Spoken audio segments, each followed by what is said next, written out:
제가 여기 강연장에 올라오는데 포스터에 뽀샵을 너무 해놓은 거예요.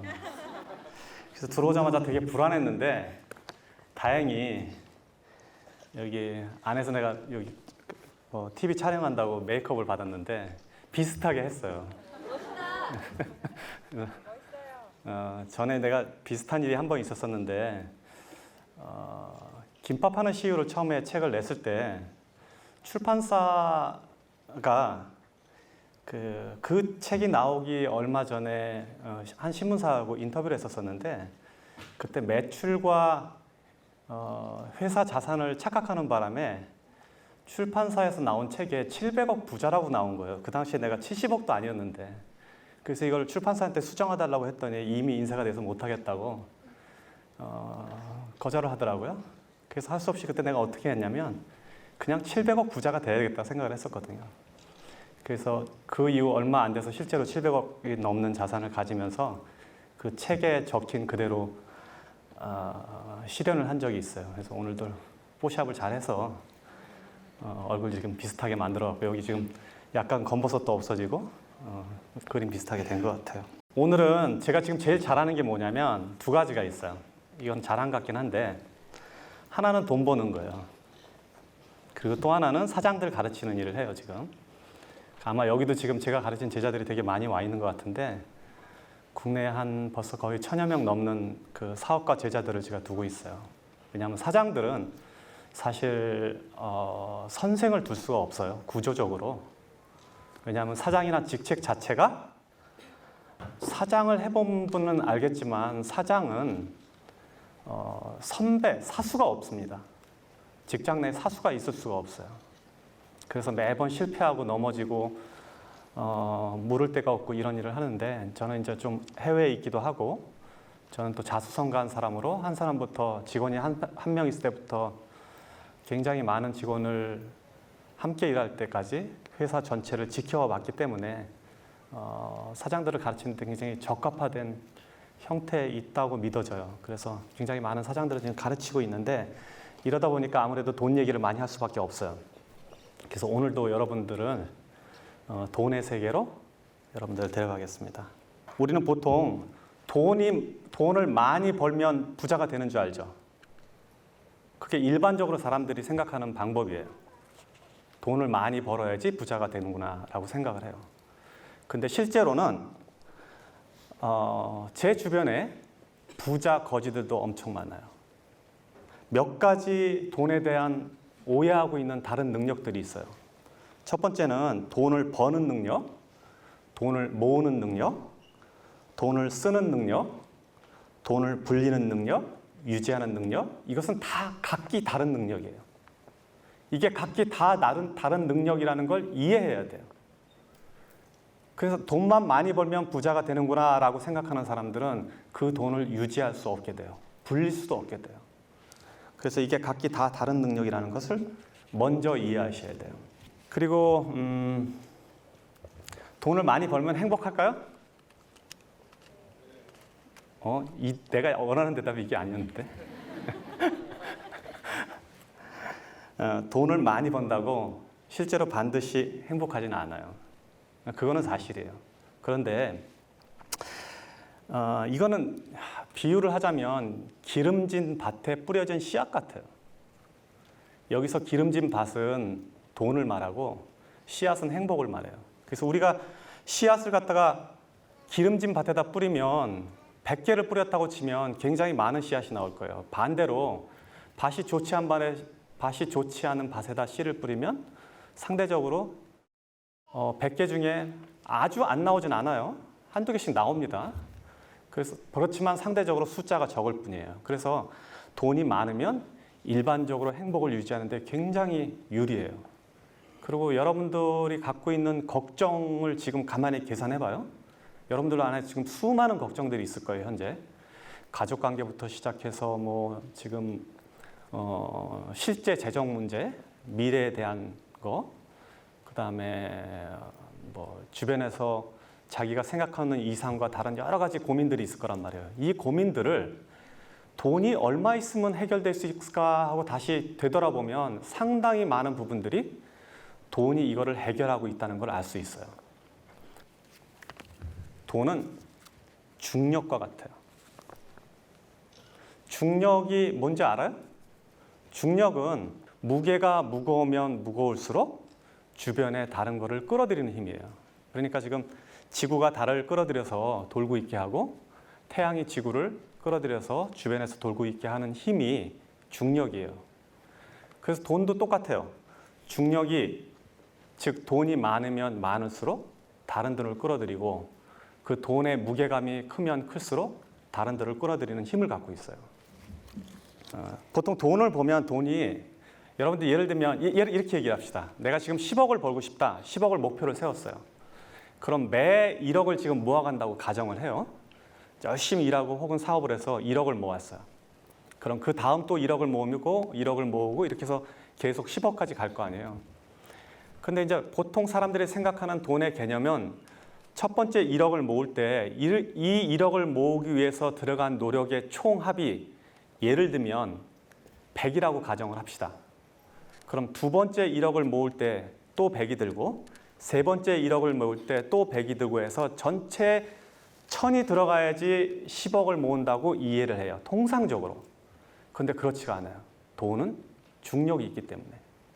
그래서 돈은 처음에 1억을 모을 때 100의 노력이 들어갔지만 두 번째 1억을 모을 때는 90이 들어갈 수 있어요.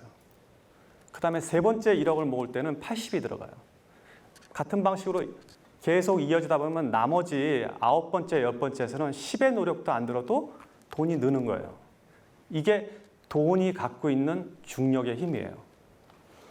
그러면 이거를 숫자로 계산하면 제 느낌은 어떠냐면 1, 2, 3, 4, 5, 6, 7, 8, 9, 10 이렇게 돈이 늘어나는 게 아니라 1, 2, 4, 8 순식간에 10 이렇게 되는 거예요. 그러니까 그렇게 돈이 늘어나는 거예요. 그래서 돈과 중력은 동일한 형태를 유지하고 있다. 이게 돈의 속성 중에 하나예요. 이해를 해야 돼요. 그래서 여러분들이 어떤 사람들은 굉장히 청년들 중에 보면 막 100억, 1000억 이런 소리 하잖아요. 그럼 그게 굉장히 큰 돈 같지만 실제로 1억, 2억 하는 순서로 따지면 한 7번, 8번 대곱하기 하면 거기까지 가는 거예요. 그리고 사업도 실제로 그렇게 커져요. 제가 매장 하나를 가지고 매장 300개 열 때까지는 몇 년이 걸렸는데 그 다음 300개는 언제 했는지도 몰라. 원래 순서가 그렇게 돼요. 그 자체가 힘을 갖고 있기 때문에. 자, 그래서 돈은 중력과 같다라고 이해를 하셔야 돼요. 두 번째, 돈은 인격체예요. 인격체라는 말은 이제 person, 인격이라는 말인데 인격체라는 거는 스스로 존재하고 생각하고 개별적 실체를 가지는 것을 인격체라고 그래요. 무슨 소리야? 돈은 형체도 없고 생각도 없고 그냥 가치만, 사람들이 생각해 놓은 가치만 있고 숫자로 보여지는 건데 이게 무슨 인격체냐라고 생각을 한단 말이에요, 흔히. 그렇지만 여러분들은 오늘 이 저녁부터는 돈을 인격체로 받아들여야 돼요. 일반적으로 이미 사람이 아닌데 사람으로 불리는 게 이 세상에 굉장히 흔해요. 지금 이 CGV는 법인이에요. 법인. 여기서 인은 사람을 말해요. 회사, 인간. 그래서 법적으로는 법인체는 인간과 똑같은 대우를 받아요. 고소도 할 수 있어요, 여러분들을. 법인인데, 사람이 아닌데. 그러니까 인격체예요. 돈도 인격체로 받아들이세요. 그렇게 이해를 하셔야 돼요, 돈을 벌려면. 자, 인격체란 뭐냐? 인격체로 돈을 이해하면 돈은 어떤 형태로 보이냐? 여러분들이 돈을 보는 시각이 완전히 바뀔 거예요. 그러면 큰 돈은 어른이고 작은 돈은 아이가 되는 거예요. 돈은 감정을 가졌어요. 돈은 생각을 해요. 그리고 또 돈은 자기가 좋아하는 데가 있고 싫어하는 데가 있어요. 그리고 돈은 헤어지는 것을 싫어하고 함께 모여있는 걸 좋아해요. 돈은 그래서 몰려다녀요. 이런 특성들을 고려하면 돈은 인격체예요. 그러니까 여러분들이 돈을 모으면, 돈을 벌면 이 돈을 인격체처럼 대해야 돼요. 작은 돈을 함부로 하면, 바꿔 말해서 어린아이를 함부로 하면 그 엄마가 우리 가게에 올까요? 아니면 그 엄마가 내 친구가 될까요? 안 오지. 싸우잖아. 그리고 밖에 가서 소문낼 거 아니에요. 그러니까 잔돈을, 작은 돈을 함부로 낭비하면 큰 돈을 모을 수 없는 것은 당연한 이치예요. 그리고 돈은 감정을 가졌어요. 그래서 여러분들이 돈을 벌었는데 이 돈을 아무 데다 함부로 쓰잖아요. 뭐 술집에 가서 탕진을 한다든지 도박을 한다든지 아니면 이유 없이 사치를 한다든지, 그러면 돈을 감정을 가졌기 때문에 나를 이렇게 대하는구나 이 사람은, 그렇게 생각하고 돈은 여러분들을 떠날 거예요. 왜냐하면 돈은 자기를 갖다가 하찮게 대하는 사람들을 옆에 두지 않기 때문에 그래요. 또 돈은 생각을 가졌습니다. 생각이 있기 때문에 여러분들이 무슨 행동을 하는지 면밀히 이해하고 있다가 갈까 말까를 결정하고, 생각을 가졌기 때문에 여러분들이 좋은 일에 돈을 쓰면 그 돈은 다시 돌아와요. 그래서 큰 돈은, 작은 돈은 아껴야 되고 큰 돈은 제대로 보내줘야 돼요. 이게 돈을 쓰는 방식 중에 하나예요. 그래서 돈은 인격체다라고 이해를 해줘야 돼요. 다음 거. 일정하게 들어오는 돈은 불규칙한 돈보다 힘이 세다. 사업이나 자기 생활에서 이거를 이해 못하는 사람들은 절대 돈을 못 모읍니다. 일정하게 들어오는 돈은, 일정하게 들어오는 것 자체가 어마어마한 힘이에요. 아까 내가 중력 얘기했죠. 중력. 그럼 중력은 작은 돈은 그러니까 큰 돈은 상대적으로 작은 돈보다 중력이 셀 거예요. 그런데 일정하게 들어오는 돈은 한 번에 몰려다니는 돈보다 힘이 세요. 무슨 얘기냐면, 매달 100만 원씩 버는 사람은 한 번에 1년 내내 굶다가 어느 날 1000만 원 버는 사람보다 힘이 세다는 얘기예요. 이거를 캐시플로우라고 얘기해요. 일정하게 물이 들어오는 거. 자, 우리 지금 비 안 와갖고 막 난리인데, 비가 일정하게 골고루 오면 곡물도 자라고 우리가 온도를 유지하거나 세상을 사는데 편리한데, 만약에 한 번에 비가 몰아서 오면 어떻게 될까요? 연량 강수량이 200mm밖에 안 되는데 1년 내내 안 오다가 200mm 한 번에 와. 이러면 우리 풍수로 죽게 되는 거예요.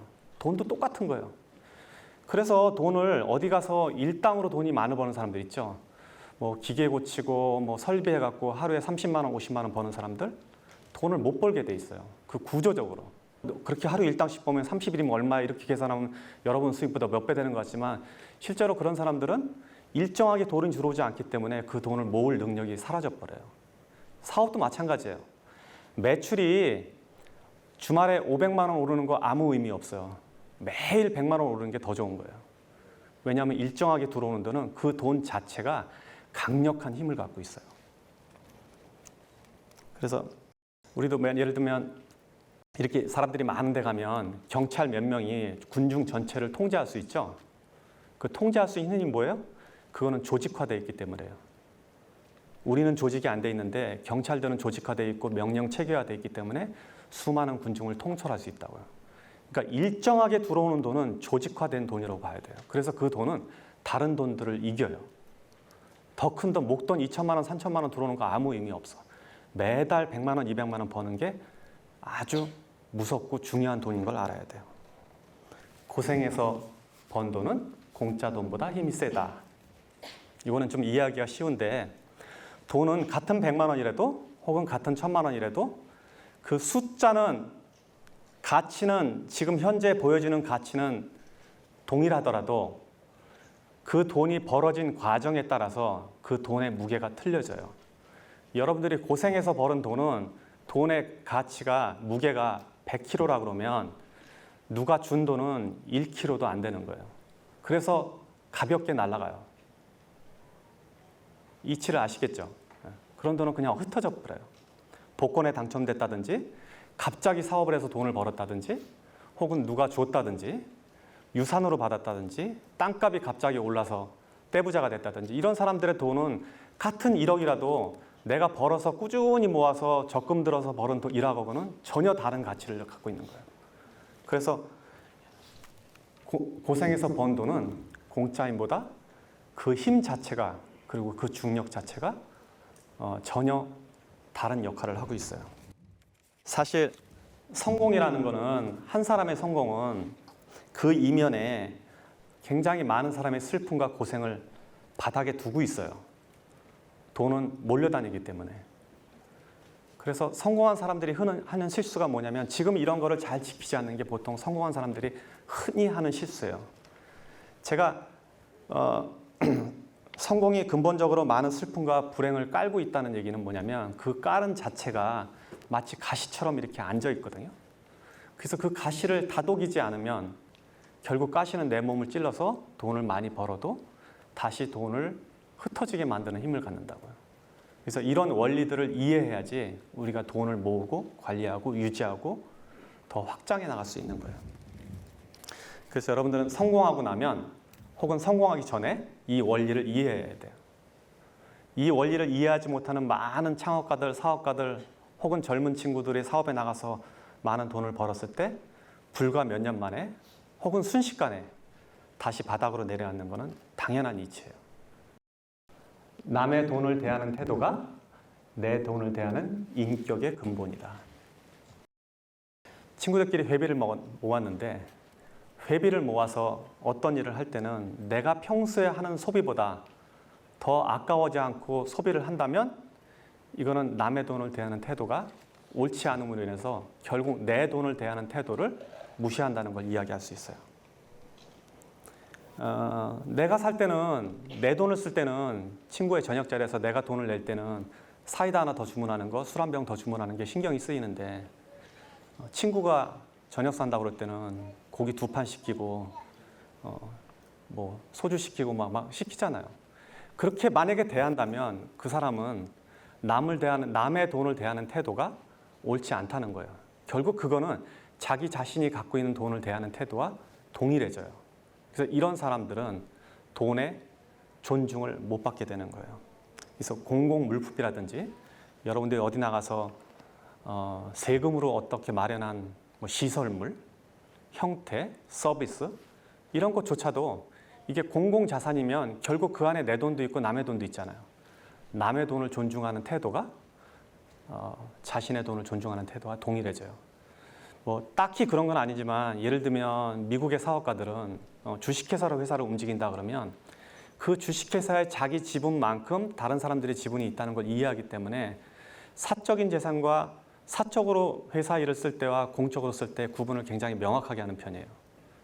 그런데 여기서 회사를 운영하는 사람들 중에 상당히 많은 사람들은 회사에 불과 몇 프로의 지분을 갖고 있고 사장이긴 해도 이 전체를 자기 재산으로 이해를 한다고요. 그런데 여러분들은 그런 사람을 나무라는데, 보통 우리들도 흔히 일상에서 그런 실수를 저지르게 된다고요. 그래서 남의 돈을 대하는 태도는 꼭 내 돈을 대하는 태도와 동일하다고 이해를 하셔야 돼요. 이거를 조금 더 설명하면 이제 수학이론이라고 나오는데, 제가 책에 쓴 글이에요. 여러분들이 저보다 책을 더 잘 알더라고. 뭐 공부한 사람도 막 앉아갖고 몇 페이지에 뭐 있다고 막 얘기하는데, 사실 저는 쓸 때만 기억했지 지금 제가 그 이후로 읽어본 적이 별로 없거든요. 제 화장실에다 놓고 내가 가끔 읽어요. 그리고 또는 여러분들이 쓴 글 중에 누가 옮겨놓은 거 보면, 야, 이거 글 잘 썼다 그러고 알고 보면 내 글이더라고. 그래서 여러분들이 더 이해를 잘할 텐데, 이제 수학 이론을 조금 설명할게요. 수학이라는 건 뭐냐면, 이 사람이 부자가 되는 과정을 제가 유추해서 설명한 글이에요. 책에 너무 잘 나와서 내가 책을 오히려 더 왜곡할 수도 있을 것 같아서 지금 겁이 나는데, 수각이 크다는 건, 수각이라는 거는 물을 받는 돌이거든요. 절에 가면 많이 있어요. 물이 그 안에 흘러 들어오면 그 흘러 들어오는 물을 모았다가 일부를 내보내고 계속 모을 수 있게 하는 구조인데, 우리가 저런 돈의 철학을 잘 이해하지 못하면 수각 자체가 없어져요. 그러니까 그 돌그릇 안에 그릇 자체가 작아져서 돈이 모아지지 않는 형태를 말해요. 그래서 돈에 대한 이해를 저렇게 명확하게 하면 수각이 크기 때문에 항상 돈이 들어오고 항상 큰 돈이 내 안에 남아있단 말이에요. 이 가치를 유지할 수 있는 게 바로 지금 제가 말한 몇 가지 원리예요.